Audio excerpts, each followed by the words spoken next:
لاح النور لاح النور يا علي يا كبير، لاح النور لاح النور يا علي يا كبير، لاح النور لاح النور يا علي يا كبير، لاح النور لاح النور يا علي يا كبير، يا حكيم يا خبير يا حليم يا ستير، يا حكيم يا خبير يا حليم يا ستير، يا حكيم يا خبير يا حليم يا ستير، يا حكيم يا خبير يا حليم يا ستير. بسم الله الرحمن الرحيم. السلام عليكم ورحمة الله وبركاته.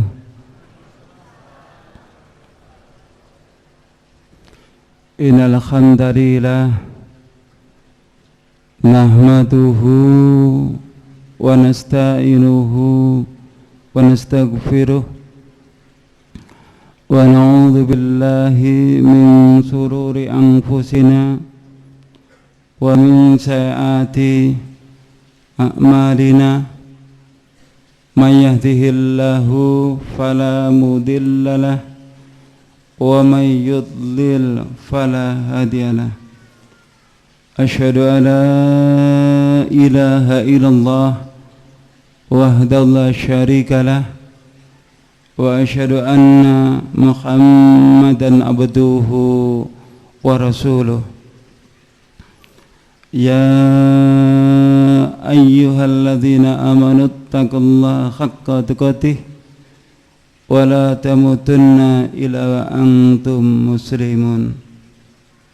Amma ba'd, fa inna asdaqal hadithi kitabullah wa khairal huda huda Muhammadin sallallahu alaihi wasallam wa syarrul umuri muhdatsatuha wa kullu muhdatsatin bid'ah wa kullu bid'atin dhalalah wa kullu dhalalatin finnar. Kepada Bapak Kiai, Bapak Ustadz yang saya hormati, kepada Bapak Ibu hadirin yang dimuliakan Allah Subhanahu wa taala. Puji syukur kita panjatkan kehadirat Allah. Salawat serta salam semoga tetap tercurahkan kepada baginda Rasulullah sallallahu alaihi wasallam bersama keluarga, para sahabat dan pengikut sunnah-sunnahnya. Bapak Ibu hadirin yang saya hormati, alhamdulillahirrabbilalamin, pada kesempatan malam hari ini saya bisa bersilaturahim di hadapan Bapak Ibu sekalian. Kalau mengingat kapasitas saya sebagai Romo Sulinggih, orang yang disucikan, saya juga berkasta seorang Brahmana. Nama awal saya Ida Bagus, itu kasta Brahmana. Dan juga saya sarjana, tapi dari agama Hindu, Bapak Ibu. Kayaknya tidak mungkin saya bisa memeluk agama Islam. Namun atas kemurahan Allah Subhanahu wa taala, semua kezaliman saya, semua perbuatan buruk saya diampuni oleh Allah. Akhirnya saya dipanggil ke jalan yang benar, yaitu agama Islam. Pada awalnya saya mempelajari ilmu yoga samadhi di Pura Mandaragiri, Lumajang. Inilah pura yang pernah saya buat yoga samadhi, ayah bunda.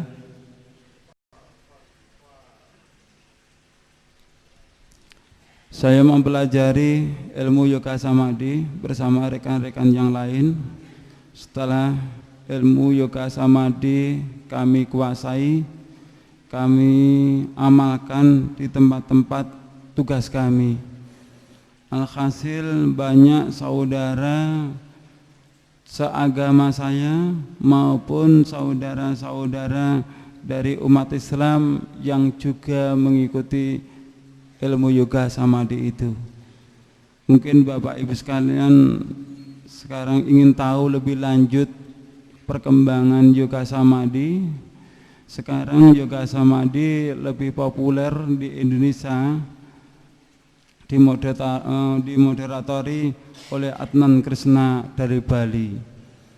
Ketika ibu bapak melihat di televisi, banyak saudara-saudara kita kaum muslimin, ibu-ibu yang memakai kerudung juga ikut spiritual yang dilakukan oleh Adnan Krishna. Padahal dengan jelas Adnan Krishna mengatakan, Anda yang berasal dari agama Islam silahkan mengikuti spiritual ini. Kami tidak meminta Anda masuk agama Hindu, tapi tolong ganti zikir Anda, zikir la ilaha illallah, Anda ganti dengan Syairam Namah Shivaya, Syairam Namah Shivaya. Kira-kira sudah murtad belum ayah bunda? Kalau zikir kita la ilaha illallah diganti dengan Syairam Namah Shivaya, sudah murtad belum itu saudara kita? Alhasil Bapak Ibu, pada saat itu banyak saudara kaum muslimin yang juga ikut mempelajari yoga samadhi, dan kami manfaatkan sebaik-baiknya. Saudara dari kaum muslimin, mohon maaf, saya murtadkan masuk ke dalam agama Hindu. Mohon maaf ayah bunda. Gerakan kami dicium dai-dai dari umat Islam, seakan-akan dai dari umat Islam tidak menyetujui, seakan-akan umat Islam tidak memberikan kesempatan kepada kami. Akhirnya saya sowan kepada Romo Pinandita. Setelah saya sowan kepada Romo Pinandita, saya sampaikan masalah saya ke beliau. Saya diminta untuk menyempurnakan ilmu yoga samadhi dengan mempergunakan mantra-mantra Trayambakam. Beliau mengatakan siapapun yang mengamalkan yoga samadhi dengan mempergunakan mantra-mantra Trayambakam, dia mau berpuasa selama 7 hari 7 malam, dia akan mendapatkan kekuatan supernatural dari Trimurti, 3 manifestasi Ida Sang Yang Widyamsa, Dewa Brahma, Dewa Wisnu, Dewa Siwa. Setelah saya mendapat amanah dari pendeta saya pulang minta doa restu dari ayah ibu saya. Beliau merestui. Esok harinya saya lakukan ritual itu. Pada hari yang pertama, hari yang kedua, hari yang ketiga terus saya baca mantra-mantra Trayambakam ayah bunda. Di malam hari yang ketiga saya diuji Tuhan. Pada malam hari itu saya diuji Tuhan, datanglah ribuan nyamuk. Yang nyamuk itu seakan-akan mau menggigit, mau menghisap darah saya. Saya bacakan mantra-mantra Trayambakam, nyamuk itu hilang.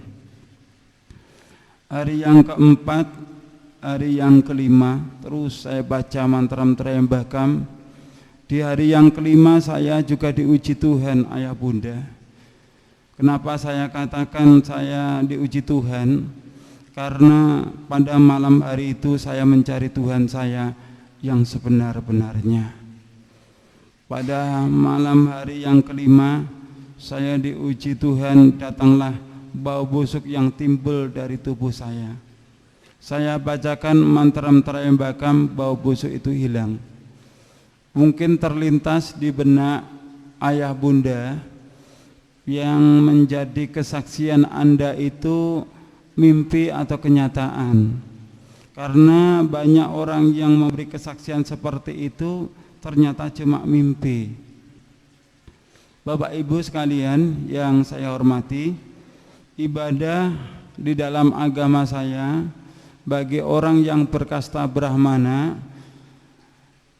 apabila dia menjalankan ritual, dia tidur, hukumnya batal. Apabila dia keluar dari kamar, apabila ada lampu yang menyala, maka hukumnya batal. Itulah ritual bagi orang yang berkasta Brahmana di dalam agama saya. Hari yang kelima, hari yang keenam, hari yang ketujuh terus saya baca mantra Trayambakam, ayah bunda, dari pagi, siang, malam, jam 9, jam 10, jam 11 terus saya baca mantra Trayambakam. Saat menginjak jam 11 itu saya merasakan berdebar-debar di dalam hati saya. Saya membayangkan bagaimana wujud Tuhan saya. Saya membayangkan bagaimana saya bisa sungkem kepada dewa-dewa saya. Setelah jam 12 lewat, jam 1 lewat, jam 2 lewat. Setelah jam 2 lewat, ayah bunda, yang saya rasakan di dalam hati saya bukan berdebar-debar lagi, tetapi guncang yang sangat luar biasa. Kenapa waktu sudah lebih dari jam 2, Tuhan kok tidak menemui saya? Disitulah Bapak Ibu sekalian, pada hari yang terakhir, kurang lebih jam 2, saya diuji Tuhan. Pada malam hari itu saya mendengarkan suara takbir. Allahu Akbar, Allahu Akbar, Allahu Akbar, walillahil hamd. Allahu Akbar, Allahu Akbar, Allahu Akbar, walillahil hamd. Karena berangkat ingin memuji Islam, dan saya sadar betul bahwa besok itu bukan hari raya Idul Fitri, besok itu bukan hari raya Idul Adha, maka suara takbir saya lawan dengan mantra Trayambakam. Apa yang terjadi, ayah bunda, demi Allah yang telah menciptakan kita semua, suara takbir saya lawan dengan mantra Trayambakam bukan hilang, ayah bunda, tetapi suara takbir semakin lama semakin kuat, suara takbir semakin lama semakin jelas. Apakah saya sudah tunduk dengan suara takbir itu yang akhirnya bisa menerima Islam? Belum, ayah bunda. Kesombongan masih ada di dalam hati saya. Pagi hari saya lakukan pembatalan di dalam puasa saya. Saya minum, siang saya sudah bisa makan, sore harinya saya ke rumah bibi saya. Kebetulan bibi saya sudah masuk Islam dahulu. Saya masuk di rumah beliau. Setelah saya masuk di rumah beliau, saya menemukan buku pasolatan ayah bunda. Saya pegang, saya buka. Di lembar pertama itu saya menemukan tulisan kabirau walhamdulillah katsira wa subhanallah bukrata wa asila. Saya tidak membaca tulisan Arabnya, tapi saya membaca artinya, bahwa artinya maha besar Allah, maha suci Allah sepanjang pagi dan petang. Saya baca artinya gemetar di dalam hati saya sampai keluar keringat dingin saya. Barulah ayah bunda, saya bisa merasakan apakah suara takbir tadi malam itu pertanda saya harus masuk agama Islam. Niat kuat ingin memeluk agama Islam tertanam di dalam hati saya. Islam saya rasakan sangat damai, sangat bahagia, ayah bunda. Saya pulang, tapi saya berpamitan pulang, tapi tidak pulang ke rumah. Saya ke rumah salah seorang ustadz, yang akhirnya disitulah saya disahadatkan asyhadu alla ilaha illallah wa asyhadu anna Muhammadar Rasulullah. Setelah saya disahadatkan, beliau berpesan, antum sekarang sudah muslim, syaratnya orang Islam itu harus sholat. Ini ada buku pasolatan, kamu bawa pulang dan kamu harus mengamalkannya. Saya bawa pulang, malam hari saya hafalkan gerakannya. Pagi hari saya lakukan sholat subuh yang perdana. Namun sholat subuh saya tidak sama dengan Bapak Ibu sekalian. Jadi saya takbiratul ikram, Allahu Akbar, baca bismillahirrahmanirrahim. Saya ruku baca bismillahirrahmanirrahim. Saya at-tahiyat pun baca bismillahirrahmanirrahim. Alhamdulillah, walaupun sholat saya cuma pakai basmalah, sholat saya istiqomah. Waktu terus berlalu, saya sholat sembunyi-sembunyi ayah bunda. Saya sholat di kamar, saya kunci dari dalam, biasanya seperti itu. Namun pada saat itu, kejadiannya pada sholat asar ayah bunda, saya sholat di dalam pintu kamar saya lupa untuk menutupnya. Lewatlah ayah saya masih teringat dengan jelas ayah bunda, di dalam sholat asar saya itu saya tidak merasakan khusyuk lagi.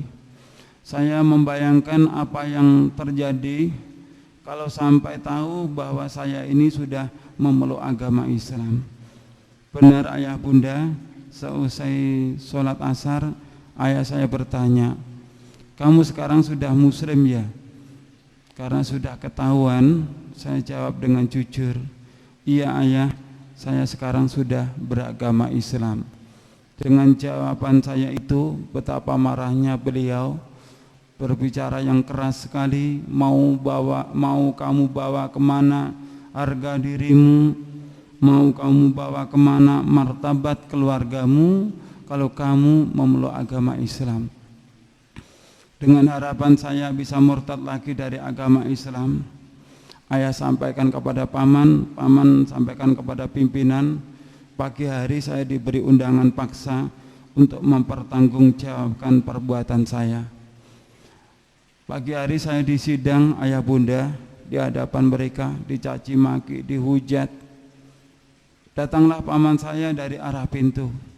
Tentu saya sebagai keponakan berharap di waktu saya dalam keadaan kritis seperti itu, paman datang untuk menolong saya. Namun apa yang saya harapkan keliru besar Bapak Ibu.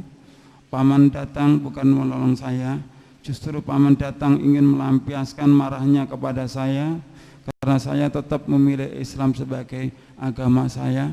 Beliau datang langsung meludahi wajah saya. Perasaan malu ayah bunda, sudah dicaci maki masih diludahi wajah saya oleh paman. Sehabis saya disidang, saya pulang. Sampai di rumah dimarahi ayah ibu, 5 saudara saya. Kebetulan ayah saya sebagai pemangku di dalam agama Hindu, 5 saudara saya pun juga semuanya beragama Hindu. Saya dimarahi mereka. Saya selalu menghindar dari keluarga saya. Namun disitulah peranan paman saya yang paling besar, karena memang harapan paman saya sebagai generasi penerus agama nenek moyang itu adalah saya. Beliau mengancam saya, kalau kamu tetap mempermalukan keluargamu, kalau kamu tetap beragama Islam, maka kamu nanti akan kubunuh. Saya merasakan ucapan paman saya itu hanya gertakan ayah bunda. Saya pun juga tidak ada buruk sangka kepada paman saya. Namun ternyata ucapan paman saya itu benar-benar dibuktikan. Jadi kejadiannya pada saat itu saya di rumah sendirian, karena tidak ada buruk sangka kepada paman saya, tidak ada kecurigaan kepada paman saya. Saya pernah ayah bunda, demi memeluk agama Islam ini saya pernah disergap dari belakang. Saya sudah pernah ayah bunda, demi memeluk agama Islam ini tangan saya diikat. Saya sudah pernah ayah bunda, demi memeluk agama Islam ini leher saya mau digorok. Saat pisau sudah menempel di leher saya ayah bunda, saya dalam keadaan benar-benar kritis. Tidak ada harapan lagi untuk hidup. Tidak ada sesuatu yang bisa saya lakukan kecuali bermunajat kepada Allah Subhanahu wa taala. Saya memohon kepada Allah, ya Allah, sekiranya Islam ini adalah jalan yang benar yang Kau tunjukkan kepadaku, Berilah kesempatan kepadaku untuk menebus dosa-dosaku ini ya Allah. Berilah kesempatan kepadaku ya Allah untuk memperbaiki akhlakku ini ya Allah. Berilah kesempatan kepadaku umur panjang. Hanya itu Bapak Ibu sekalian yang bisa saya lakukan. Dan alhamdulillah ayah saya yang berencana pergi, beliau pulang. Dan tentu sekejam-kejamnya ayah saya tentu tidak akan tega bahwa anaknya dijadikan kelinci percobaan. Melihat kejadian seperti itu, ayah saya langsung bertengkar dengan paman. Setelah ayah saya bertengkar dengan paman saya, barulah paman pulang, saya dibebaskan. Setelah saya dibebaskan, ayah saya bertanya, kenapa kamu memeluk agama Islam? Kenapa kamu tidak kasihan kepada keluarga ini? Gara-gara kamu memeluk agama Islam, keluarga kita jadi pecah seperti ini. Bapak Ibu hadirin yang saya hormati, saya ceritakanlah hasil ritual saya kepada ayah saya. Ayah, di dalam ritual saya kemarin, saya di hari yang ketiga saya diuji Tuhan. Datanglah ribuan nyamuk, saya bacakan mantram Trayambakam hilang. Di hari yang kelima saya diuji Tuhan, datanglah bau busuk yang timbul dari tubuh saya bacakan mantram Trayambakam hilang. Tapi demi Allah ayah, di hari yang ketujuh saya diuji Tuhan, datanglah suara takbir, saya lawan dengan mantram Trayambakam bukan hilang ayah, tetapi suara takbir semakin lama semakin kuat, suara takbir semakin lama semakin jelas. Dengan keterangan itulah ayah bunda, berlinanglah air mata ayah saya. Beliau bertanya kepada saya, bagaimana kamu bisa memeluk agama Islam? Ayah, kalau dulu kita membawa umat Islam masuk ke dalam agama kita, kita syahadatkan Om Swastiastu, Om Awikenamastu, Ekam Eva Adhyam Brahman, mengadakan sajen-sajen, mengadakan selamatan, mengadakan pemohonan tirta, baru dia masuk ke dalam agama Hindu. Tapi kalau ayah ingin memeluk agama Islam, ayah cukup membaca kalimat syahadat. Ayah saya diberi hidayah oleh Allah, ayah bunda, beliau minta untuk disyahadatkan. Akhirnya kami berjabat tangan, saya syahadatkan ayah saya, asyhadu alla ilaha illallah wa asyhadu anna Muhammadar Rasulullah. Suatu kebanggaan bagi saya seorang anak yang sudah bisa membawa ayah saya masuk agama Islam. Namun Allah Maha Besar ayah bunda, Allah lah yang telah menentukan segala-galanya. 3 hari setelah ayah saya membaca syahadat, beliau meninggalkan saya untuk selama-lamanya. Beliau meninggal dunia. Perasaan sedih ayah bunda ketika ayah sudah memeluk agama Islam. Kini ayah saya meninggalkan saya untuk selama-lamanya. Saya berusaha menghibur hati saya. Dan setelah kepergian ayah saya, kami 5 saudara dikumpulkan, diberi harta waris peninggalan beliau. Setelah harta waris saya terima saran dari ustadz yang telah mensyahadatkan saya supaya harta itu dijual. Dan saya jual, saya tabungkan di ONH. Alhamdulillah tahun 1995 saya memeluk agama Islam. Tahun 1996 saya dipanggil oleh Allah untuk menunaikan ibadah haji ke Mekah Al-Mukarramah.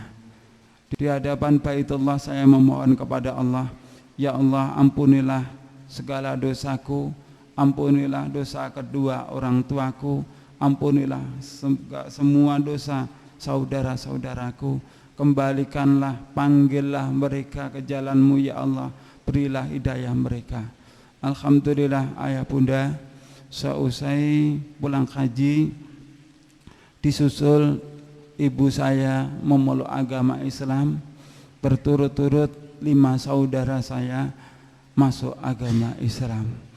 Jadi alhamdulillah kami dari keluarga besar agama Hindu kini sudah menjadi keluarga besar agama Islam. Pada kesempatan malam yang sangat berbahagia ini, saya minta doa restu dari ayah bunda, semoga keislaman keluarga kami diterima oleh Allah Subhanahu wa ta'ala. Bapak Ibu hadirin yang saya hormati, dalam usaha menebus dosa-dosa saya, karena saya dahulu juga membawa umat Islam, saya murtadkan masuk agama Hindu. Saya juga membawa kabar gembira datang dari Kabupaten Lumajang, meliputi Pusung Dhuwur, Argosari Krajan, Bakalan, Puncak, Ranupane, Monoayu, Cepoko Ayu, Duren. Saudara kita sebanyak 272 yang berasal dari agama Hindu masuk agama Islam. Inilah wajah-wajah mereka, ayah bunda, saudara kita yang sudah mendapatkan hidayah dari Allah Subhanahu wa ta'ala. Ini waktu pensyahadatan 205 saudara kita yang berasal dari agama Hindu masuk agama Islam. Ini pensyahadatan yang terbaru bersama Bapak Wakil Bupati Lumajang. Ini pensyahadatan saudara-saudara kita di bulan ini yang ada di wilayah lereng Gunung Kawi, juga di wilayah Kasembon, Kabupaten Malang. Coba Bapak Ibu lihat di sini ada saudara kita baru masuk agama Islam.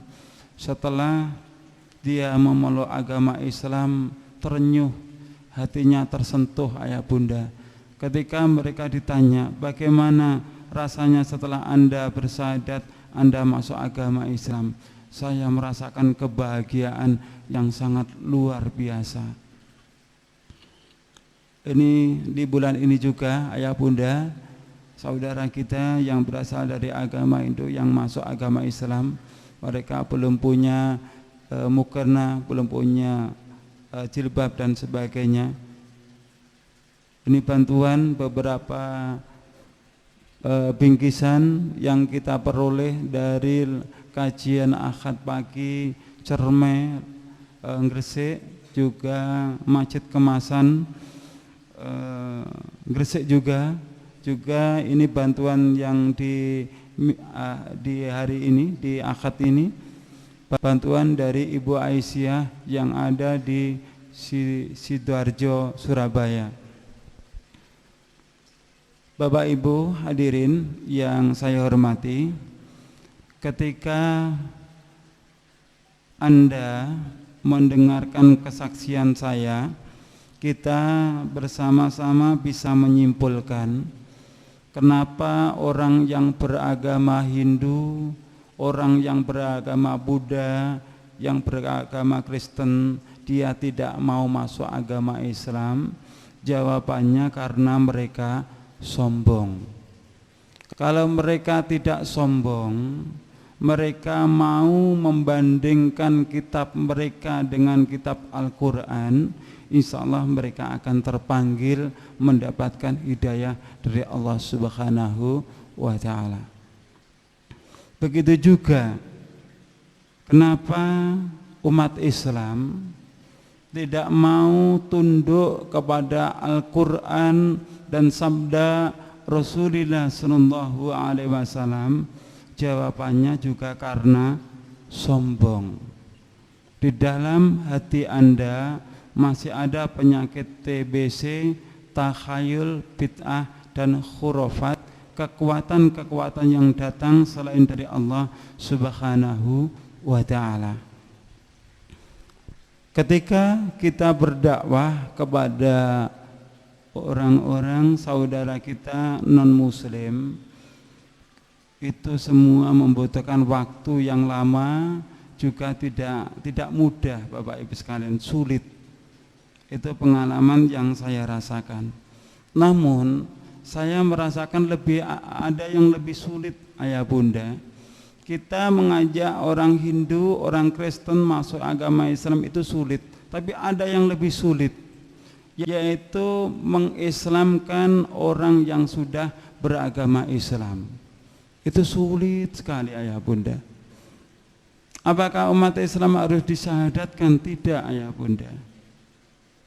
Apa maksudnya? Maksudnya umat Islam ini diajak kembali ke jalan yang benar, yaitu Al-Quran dan As-Sunnah. Sulitnya sangat luar biasa. Sebelum menginjak ke materi, saya ingin bertanya kepada ayah bunda. Ketika saya berdialog dengan tokoh-tokoh intelektual agama Hindu, mereka selalu mengatakan bahwa agama Hindu dengan agama Islam itu sama. Saya ingin bertanya kepada Bapak Ibu, apakah benar agama Hindu dengan agama Islam itu sama? Bagaimana? Apakah sama ayah bunda? Tidak. Betul? Baik. Kita bersama-sama akan membicarakan tentang kebenaran.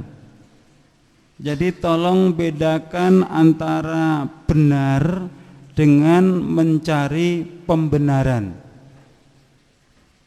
Sekali lagi tolong bedakan mencari pembenaran dengan mencari kebenaran. Kalau mencari pembenaran itu dasarnya umumnya orang banyak. Tapi kalau mencari kebenaran dasarnya di dalam surat Al-Baqarah ayat 147. Al-haqqu mir rabbika fala takunanna minal mumtarin. Al-haqqu yaitu kebenaran, mir rabbika datang dari Tuhanmu. Dasarnya apa? Zalikal kitabu la raiba fih hudal lil muttaqin. Di dalam Al-Quran itu adalah petunjuk bagi orang-orang yang beriman. Kalau sudah tahu Al-Quran itu sebagai petunjuk bagi orang yang beriman, maka fala takunanna minal mumtarin. Janganlah kamu termasuk orang-orang yang ragu-ragu. Allah juga berfirman pada surat Al-Isra ayat yang ke-36, wala takfu ma laisa laka bihi ilm. Dan janganlah kamu ikuti segala sesuatu yang tidak ada pengetahuannya. Mohon maaf ayah bunda, kalau boleh saya berbicara. Saat ini umat Islam hanya faham batalnya wudu. Jadi batalnya wudu, buang angin, buang air kecil, air besar, faham. Tapi tidak mau memahami batalnya syahadat. Syahadat kita bisa batal enggak ayah bunda? Bisa ayah bunda. Jadi dalam kesempatan malam hari ini saya tidak akan memberikan nasihat kepada ayah bunda, juga pendengar radio dakwah yang ada di rumah. Saya tidak akan memberikan nasihat. Tapi justru saya datang ke sini malah justru ingin menimba ilmu, saya yang justru ingin bertanya. Saya akan memberikan kesaksian tentang ajaran agama Hindu. Setelah saya nanti memberikan kesaksian agama Hindu, karena kita yang hadir di sini ini semuanya beragama Islam, maka wajib kita tinggalkan. Jenengan setuju enggak? Jenengan setuju enggak ayah bunda? Anda tidak usah ragu dengan kemampuan saya. Saya mempelajari kitab Bhagavad Gita, Yajurveda, Rigveda, Samaveda, Atharvaveda, Samaveda tidak kurang selama 25 tahun. Saya juga sebagai sarjana agama Hindu, mantan sarjana agama Hindu. Jadi kesempatan yang sangat berbahagia ini kita pergunakan sebaik-baiknya. Kalau yang faham Al-Quran, yang faham Al-Hadis adalah Bapak Ibu sekalian. Karena Bapak Ibu sudah lahir sejak kecil beragama Islam. Saya yang duduk di hadapan Bapak Ibu Dengan jujur saya katakan, dengan segala keterbatasan saya ini adalah orang yang bodoh. Bisa dipahami ayah bunda? Allah juga memuji kita dalam firman-Nya, kuntum khaira ummatin ukhrijat linnas ta'muruna bil ma'ruf wa tanhauna 'anil munkar. Kamu adalah umat yang terbaik yang dilahirkan untuk manusia. Namun ada konsekuensinya ayah bunda. Surat Al-Imran ini ada persyaratannya. Apa persyaratannya? Ta'muruna bil ma'ruf wa tanhauna 'anil munkar. Kamu berani menyampaikan yang ma'ruf adalah ma'ruf, yang mungkar adalah mungkar, yang hak adalah yang hak, yang batil adalah batil. Ketika kita sudah berani untuk menyampaikan yang benar adalah benar, yang batil adalah batil, kita adalah dipuji oleh Allah sebagai hamba yang baik.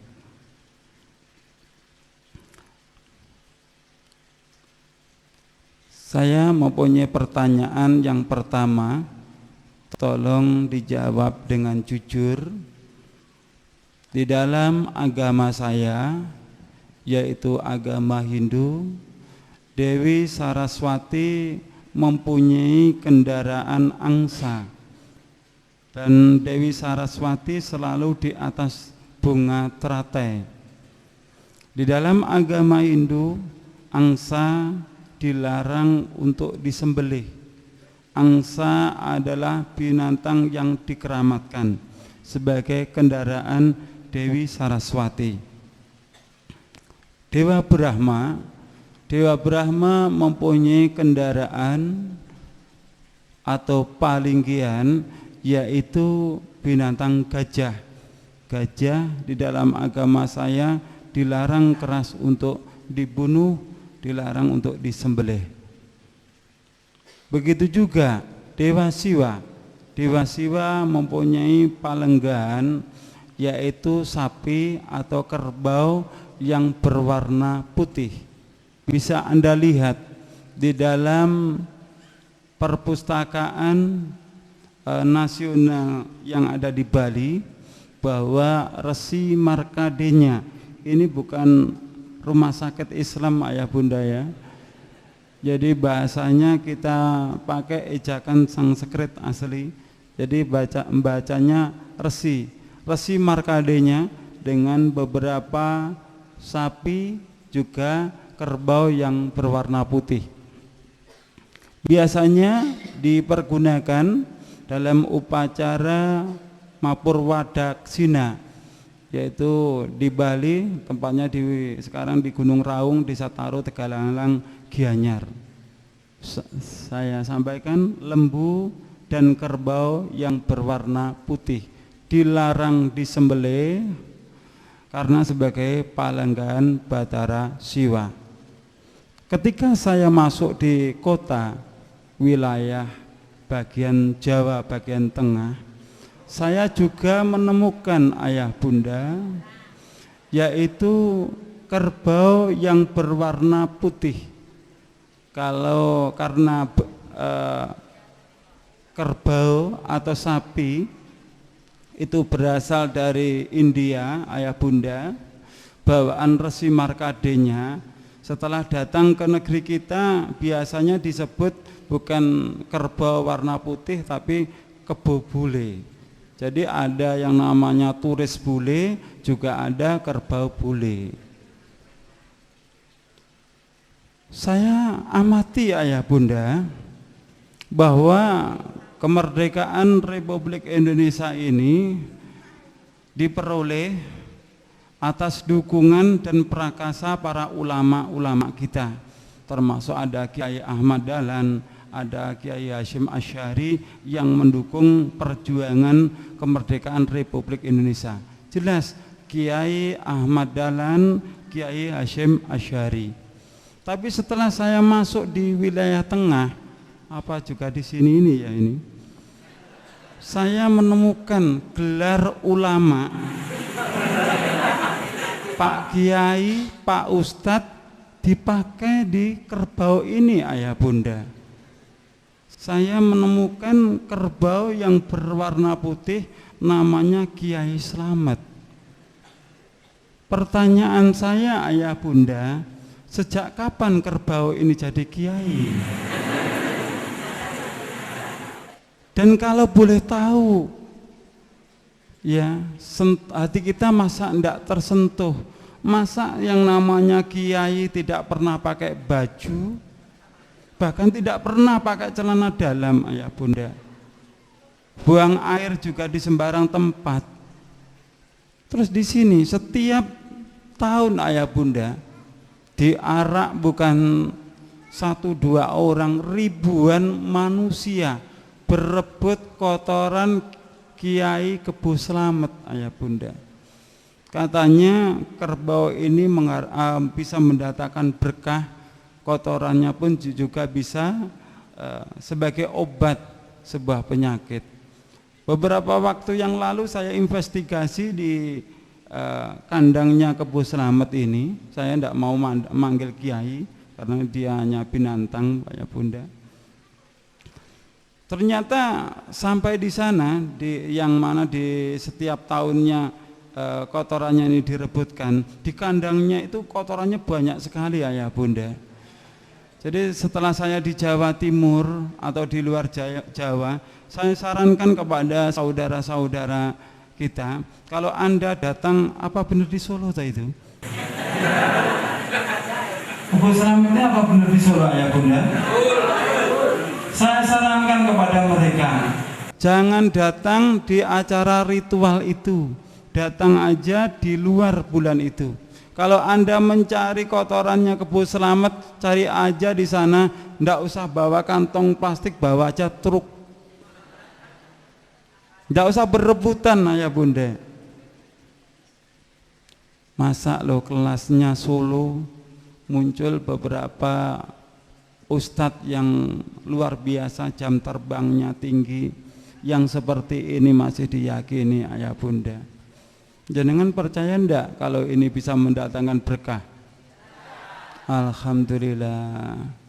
Yang saya herankan yang mengelola ini, ya, orangnya juga punya derajat, dia orang yang terpandang, makanannya juga bergizi, pendidikannya pun juga menengah ke atas, tapi uteknya gak digawe, sayangnya. Semoga beliau mendengarkan apa yang saya sampaikan, tidak sakit hati, tapi segera tobat gitu loh. Pertanyaan yang kedua, di dalam agama saya, ketika memberangkatkan mayat ke kuburan, biasanya di dalam agama saya diwajibkan dipamitkan di depan rumah. Setelah dipamitkan di depan rumah, biasanya ada tradisi berobosan. Jadi berobos dari arah kanan ke kiri, dari kiri ke arah kanan. Setelah saya masuk agama Islam, Bapak Ibu sekalian, karena Hindu meyakini bahwa berobosan itu sebagai wujud bakti kepada orang tua, juga salam kepada dewa yang ada di nirwana. Di kalangan masyarakat Islam juga ada tradisi berobosan. Di Solo sini apakah juga ada yang namanya berobosan?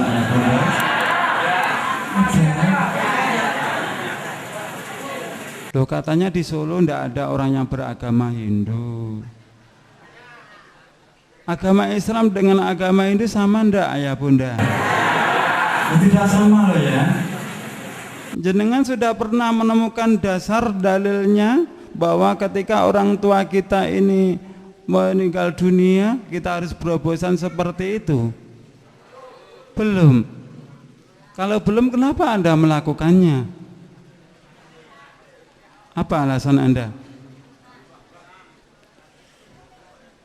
Masa dalilnya ngikuti mbah-mbah gitu? Tadi kita akan berbicara tentang kebenaran, ya.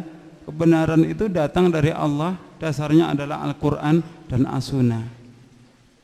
Setelah diberangkatkan, biasanya di dalam agama saya selalu mayat itu ditandu, di atas kepalanya itu diberi payung, ayah bunda. Coba Anda perhatikan, mohon maaf, yang Anda lihat ini kira-kira agamanya Islam atau Hindu? Islam atau Hindu, ayah bunda? Kalau ini beragama Hindu, terbukti kan di situ ada payung di atas kepala mayat. Setelah saya masuk agama Islam, ayah bunda, saya juga melihat bahwa umat Islam ini dalam prosesi pemberangkatan mayat ke kuburan juga dikasih payung. Di Solo sini apakah juga dikasih payung, ayah bunda? Loh, kok iya toh? Apa alasannya ketika orang tua kita meninggal dunia, dibawa ke kuburan, dikasih payung? Panas. Anda berani mengatakan karena panas. Anda pernah mati toh, ayah bunda? Belum, jangan. Belum pernah mati kok mengatakan panas gitu loh. Wah, nanti akan dibawa ke padang mahsyar. Di padang mahsyar bawa payung. Masuk akal gitu loh.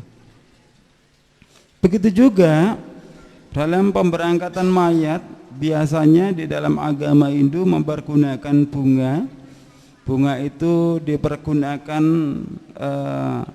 dalam sawur, ditambah dengan beras kuning, ditambah juga dengan uang logam. Begitu juga bunga biasanya dironce, ayah bunda, dironce dengan benang, biasanya ditaruh di beranda mayat itu. Di Solo sini apakah juga ada? Loh, semuanya kok ada toh, Ustaz? Di Solo sini juga ada ketika mayat diberangkatkan dikasih bunga di atas beranda mayat itu? Banyak. Diki sing Islam sama sing Hindu sing endi sih? Anda sudah tahu dasarnya ketika orang tua kita, saudara kita meninggal dibawa ke kuburan itu dikasih benang yang dironce itu. Sudah tahu dasarnya? Jane ya urung ero kabeh lho. Anda itu tak tanya, harapan saya menemukan dasarnya, ternyata jenengan belum tahu dasarnya juga. Hindu meyakini, ayah bunda, bahwa bunga putih adalah bunga yang mempunyai kekuatan Dewa Brahma. Bunga merah mempunyai kekuatan Dewa Siwa, bunga kuning mempunyai kekuatan bunga merah kekuatan Dewa Wisnu, bunga kuning mempunyai kekuatan Dewa Siwa. Jadi bagi orang yang beragama Hindu, karena bunga itu mempunyai kekuatan para dewa sebagai pendorong doa yang dipanjatkan mereka, baik muspa maupun trisandia, itu melalui bunga. Jadi bunga sebagai pengharum juga pendorong doa. Masyarakat kita menjelang bulan suci Ramadan juga seperti itu, ayah bunda, berbondong-bondong ke kuburan juga bawa bunga. Wonten Solo nggih ngaten nah. Lho sampean kok terak-terak agama aku sih? Tapi agama saya yang dulu gitu loh.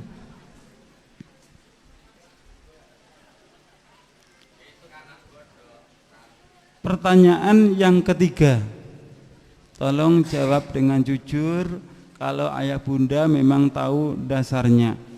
Di dalam agama saya, bahwa roh anak yang belum balik atau meninggal dalam keadaan belum dewasa, mereka meyakini bahwa roh anak itu menjelang hari raya atau pada saat hari raya pulang ke rumah. Sebagai penghormatan roh anak kepada penghormatan orang tua kepada roh anak, maka orang tuanya biasanya menyediakan kupat. Kupat dipasang biasanya di atas pintu, ada juga yang ditaruh di kamar tengah, ada juga yang langsung setelah hari raya dibagikan kepada tetangga. Ini kita lihat di depan pura, ayah bunda, kita lihat terlihat dengan jelas bahwa di depan pura juga disediakan ketupat. Ini pemasangan ketupat saudara-saudara kita di Bali. Dengan segala keterbatasan saya, dengan segala kebodohan saya mempelajari ilmu Islam, hukum-hukum Islam ayah bunda. Setelah saya mempelajari agama Islam, saya menemukan bahwa di dalam agama Islam ini ada 2 hari raya, yaitu hari raya Idul Fitri, juga hari raya Kurban atau hari raya Idul Adha. Namun kenyataannya ayah bunda, di dalam agama Islam hari raya 3, Idul Fitri, Idul Adha, juga hari raya Kupatan. Apa betul ayah bunda? Anda sudah pernah tahu dasarnya apabila kita hari raya Idul Fitri terus diteruskan hari raya Kupatan? Jenengan jawab dengan jujur ayah bunda. Di sini ada hari raya Kupatan itu? Ada ya bunda? Semuanya nggak ada tahu dasarnya, nggak tahu perintahnya, kok ada kabeh ya Pak? Ini coba kita lihat. Ini tepatnya di Jawa Timur, di wilayah Duren Trenggalek. Ini Kupatan yang dilakukan oleh saudara-saudara kita, dan Kupatan ini yang mereka lakukan sehabis hari raya Idul Fitri. Bukan kecil Pak, besar sekali. Kupatnya besar sekali. Kalau yang besar itu kira-kira dimakan orang 20 baru bisa habis.